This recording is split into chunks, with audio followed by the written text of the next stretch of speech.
अस्सलामुअलैकुम दोस्तों। आज की वीडियो में हम समरसेबल स्टार्टर के बारे में बात करेंगे कि इसकी कनेक्शन कैसे होती है, इंटरनली इसकी वायरिंग क्या होती है और कैसे आपने इसको इंस्टॉल कराना है। दोस्तों, ये एक सिंगल पैस समरसेबल पंप का स्टार्टर है और ये बना हुआ है, ये डिफरेंस आते हैं, ठीक है। यानी बॉक्स एक जैसा होता है लेकिन इसमें जो इंटरनल पार्ट्स होते हैं वो डिफरेंट होते हैं। जैसे कि यहाँ पर आप देख सकते हैं कि जो HP है, हार्स पावर है, वो ये 2 हार्स पावर के लिए बना हुआ है, ठीक है। और इसमें इंटरनली जो कैपेसिटर है वो 50 माइक्रोफैराड का है और इसमें जो रिसेटेबल थर्मल ओवरलोड प्रोटेक्टर है वो हमारे साथ 20 एम्पेयर का है।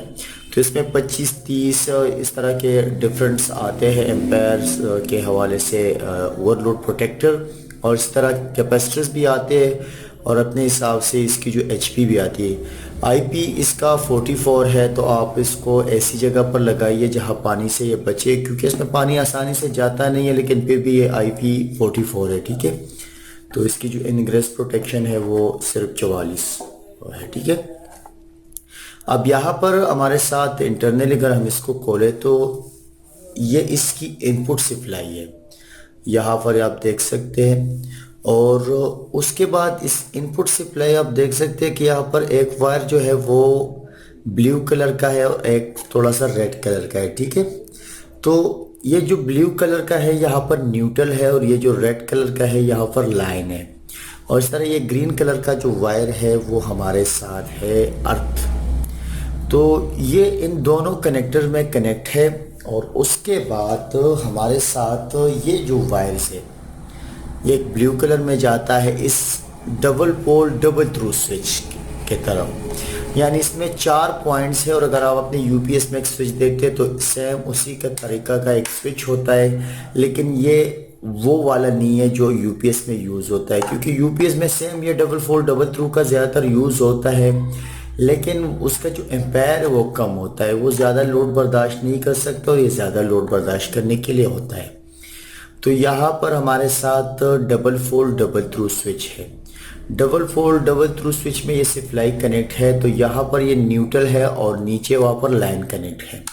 उसके बाद यहाँ से ये सप्लाई जाती है जो ब्लू वायर है, तो इस कैपेसिटर में कनेक्ट हो जाती है।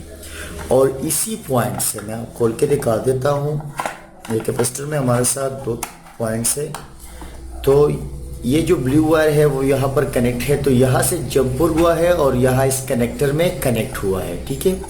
उसके बाद कैपेसिटर के दूसरे पॉइंट से एक वायर आता है रेड कलर का, तो वो भी यहाँ इस कनेक्टर में कनेक्ट है। और ये जो ब्लैक वायर है स्विच से होके इस थर्मल ओवरलोड प्रोटेक्टर में जाता है, और उस थर्मल ओवरलोड प्रोटेक्टर से हमारे साथ ये सप्लाई जो आती है वो इस कनेक्टर में आ जाती है। और अर्थिंग वायर तो है यहाँ पर कनेक्ट है। तो ये जो आउटपुट सप्लाई जाती है इस बॉक्स से वो 3 वायर जाती है, क्योंकि हमारे साथ समरसेबल में स्टार्ट रन कॉमन होता है। जैसा कि मैं आप लोगों को यहाँ पर शो करूँ कि हमारे साथ इंटरनली 2 वाइंडिंग्स होती है, और अगर एक ये मेरा रोटर हो गया और उसके साथ ये एक वाइंडिंग हो गई, अगर ये मेरी रनिंग वाइंडिंग हो गई, और इसी तरह अगर मेरे साथ ये स्टार्टिंग वाइंडिंग हो गई, तो इन दोनों के बीच जो पॉइंट है वो मेरे साथ कॉमन होगा। ये मेरे साथ रनिंग पॉइंट होगा, ये मेरे साथ स्टार्टिंग पॉइंट होगा। तो यहाँ से समरसेबल से हमारे साथ 3 वायर वाइंडिंग से जाते हैं और एक वायर जो जाता है वो अर्थिंग के लिए होता है, ठीक है।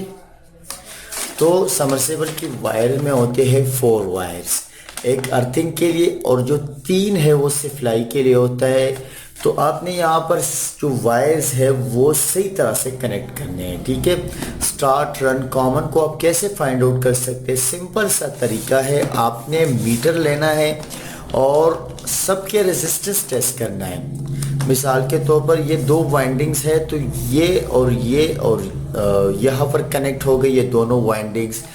तो जाहिरी बात है इस वाइंडिंग के रेजिस्टेंस और इस वाइंडिंग के रेजिस्टेंस प्लस होंगे।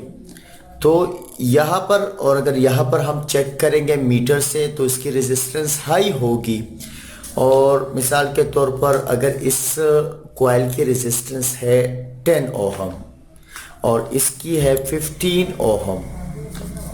तो इन दोनों पॉइंट्स के बीच हमारे साथ जो रेजिस्टेंस होगा वो 25 ओहम होगा। इन दोनों के पॉइंट के बीच, इन दोनों के बीच 15 होगा, इन दोनों के बीच हमारे साथ रेजिस्टेंस होगा वो 10 ओहम होगा। तो हमारे साथ इन दोनों पॉइंट्स के बीच रेजिस्टेंस 15 ओहम होंगे। तो इसका मतलब ये है कि ये जो वायर है वो ये कॉमन है। तो कॉमन के साथ ये जो रेजिस्टेंस है वो 15 है, तो 15 वाला हमारे साथ है स्टार्टिंग, ठीक है। और इसी तरह हमारे साथ यहाँ पर 10 ओहम है, तो ये हमारे साथ रनिंग वायर हो गया। अब रनिंग वायर के साथ हमने जो कनेक्ट करना है वो ये ब्लू वायर है, यानी ये कैपेसिटर में जो जाता है ये वायर, ये कैपेसिटर में गया, यहाँ से आउटपुट हो गया। तो जो रनिंग वायर है वो यहाँ पर कनेक्ट होगा, ठीक है। मैं आर लिख लेता हूँ। उसके बाद ये जो रेड कलर कैपेसिटर से निकलता है तो ये स्टार्टिंग वायर यहाँ पर कनेक्ट होगा। जैसे कि हमारे साथ ये है, तो सप्लाई आएगी, अगर यहाँ पर न्यूट्रल आ गया और यहाँ पर लाइन आ गया, ठीक है। तो जो कैपेसिटर होगा वो इन दोनों के बीच कनेक्ट होगा, ठीक है। यहाँ पर सप्लाई है, ठीक है, लाइन है, ये न्यूट्रल है, कैपेसिटर इन दोनों के बीच कनेक्ट होगा। तो यहाँ पर कैपेसिटर इन दोनों के बीच हमने कनेक्ट कर दिया है। जो रेड कलर का वायर है वो स्टार्टिंग में जाएगा और यहाँ पर ये थर्मल ओवरलोड प्रोटेक्टर है। अगर ओवरलोड होता है, ओवर करंट फ्लो होता है या बिजली का की जो वोल्टेज है वो कम आ जाए, तो एम्पेयर ज़्यादा होगा, या उसके ये कैपेसिटर ख़राब हो जाए, तो जब मोटर ज़्यादा करंट का फ्लो करेगा, ज़्यादा अपने हिसाब से ज़्यादा लोड लेगा, तो ये थर्मल ओवरलोड प्रोटेक्टर है, ये इसको प्रोटेक्ट करेगा, ये ऑटोमेटिकली सप्लाई को काट देगा, ठीक है। तो यहाँ पर ये जो वायर है ये कॉमन वायर है, ठीक है। तो कॉमन वायर जो है ना, यहाँ से ये जो वायर है ये यहाँ पर कनेक्ट होगा। मैं सी लिख लेता हूँ। यहाँ पर इसका सिंपल सा डायग्राम भी मौजूद है। इस डायग्राम को थोड़ा मैं समझा देता हूँ आप लोगों को। और आप देख सकते हैं कि लाइन वायर यहाँ पर इन लोगों ने ब्लैक रखा हुआ है, तो यहाँ पर हमने यहाँ पर लाइन वायर कनेक्ट कर दिया। इसके बाद ये न्यूट्रल जो है वो यहाँ पर ब्लू में आ गया है। अब ये दोनों वायर्स इस स्विच में जाते हैं, ऑन ऑफ स्विच है, डबल फोल्ड डबल थ्रू है, यानी दोनों वायर को काटता है। अब यहाँ से आउटपुट सप्लाई जो है वो इस कैपेसिटर में है और कैपेसिटर के बाद इस कनेक्टर से होकर मोटर में आती है, ठीक है।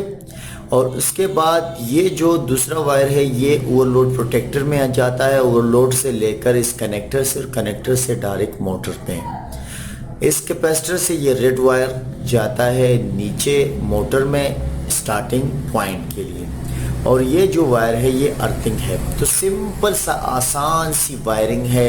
आप इसको अपना भी बना सकते हो, अपने घर में भी बना सकते हो। आपने एक कैपेसिटर, एक स्विच और इसी तरह एक ओवरलोड प्रोटेक्टर का यूज़ करना है। बहरहाल आप एक डायरेक्ट ऑनलाइन स्टार्टर के ज़रिए भी आप एक अपने मोटर को कंट्रोल कर सकते हो।